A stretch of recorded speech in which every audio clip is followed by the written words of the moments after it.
អានញ្ញាតគ្រប់ជំរាបសួរពុកម៉ែបងប្អូនចាដែលតែងតែនិយមតាមទស្សនាเพจក៏ដូចជា channel របស់នេះខ្ញុំចាថ្ងៃនេះធ្វើការបង្ហាញចំណងប្រភេទឡានសាំយ៉ុងចាទៅភាពរួចមកគ្រឿងទៅដែរពុកម៉ែបងប្អូនណាជាមួយនឹងស្លាកលេខ 2R ភ្នំពេញចាចតលេខវែងរួចចាឡានស្អាតឯកសារគ្រប់ជាពុនផ្លូវអីរួចរាល់ហើយពុកម៉ែបងប្អូនការរៀបចំក្នុងក្រៅអីគឺមកស្អាតតែម្ដងចាពុកម៉ែបងប្អូនមើលត្រូវធ្វើតែឯកសារបាត់ចេញទៅតែម្ដងអត់ឲ្យចាំយូរទេយ៉ាន់កោងថ្មីចាទឹកថ្នាំស្អាតសាច់ដែកញើងទៅតែម្ដងពុកម៉ែបងប្អូនចាក្នុងនៃឡានចាឆ្នាំ0115កៅអីពុកម៉ែបងប្អូនណាម៉ាស៊ីនត្រជាក់គឺរងាចាចកោះលេខប្រអប់លេខស្អាតអត់មានបញ្ហារឿងច្រើនលេខទេម៉ាស៊ីនស្ងាត់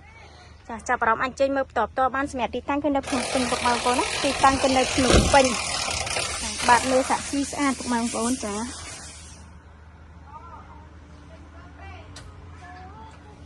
តាក់តងសម្រាប់បាតមេសាក់ស៊ីរបស់គេស្អាតអត់មានបញ្ហារឿងពុកផ្ញើប្រេះទេហើយតាក់តងជាមួយទឹកថ្នាំស្អាតពុកម៉ែបងប្អូនសាច់បែកវិញតឹងតែម្ដង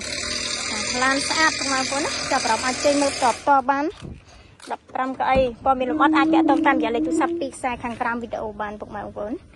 ចាគ្រឿងចូលអីនៅថ្មីកែងក្រោយអីនៅស្អាតចាម៉ាស៊ីនត្រជាក់គឺរងាតែម្ដងម៉ាស៊ីននៃឡានគឺស្ងាត់ពុកម៉ែបងប្អូនណាចាតាក់ទងនឹងតម្លៃចាខាងក្រោមវីដេអូស្រាប់ចាទស្សនាជាមួយនឹងវីដេអូចាចង់ច្បាស់បន្ថែមអីចាលម្អិតពីឡានចាចាប់អារម្មណ៍អញ្ជើញមកមើលតចាងាយស្រួលក្នុងការមើលចាងាយស្រួលក្នុងការសម្រេចចិត្តពុកម៉ែបងប្អូនណាតម្លៃធូរចាតម្លៃសមរម្យតម្លៃចរចាតម្លៃនឹងចុះបានខ្លះទៀតពុកម៉ែបងប្អូនចាចុះបានខ្លះទៀតចា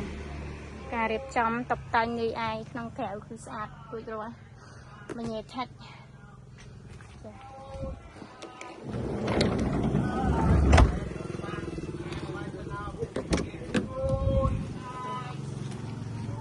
ទស្សនាមកជុំចាពុកម៉ែបងប្អូន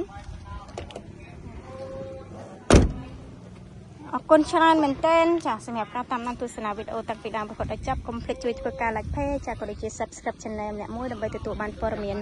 ថ្មីបន្ថែមទៀតចាជាពិសេសឡាននៃយើងគឺមានច្រើនគ្រឿងពុកម៉ែបងប្អូនចង់ងាយស្រួលមើលងាយស្រួលជ្រើសចាពុកម៉ែបងប្អូនមកមើលផ្ទាល់ចាជ្រើសស្រឡាញ់ពេញចិត្តគ្រឿងណាយើងជជែកចរចាគ្រឿងហ្នឹងពុកម៉ែបងប្អូនចាតាក់ទងនឹងតម្លៃធូរចាមានឡានច្រើនគ្រឿងអញ្ចឹងពុកម៉ែបងប្អូនមកគឺអត់ខកជើងអត់ខាត់ពេលចាអរគុណច្រើនបាយបាយ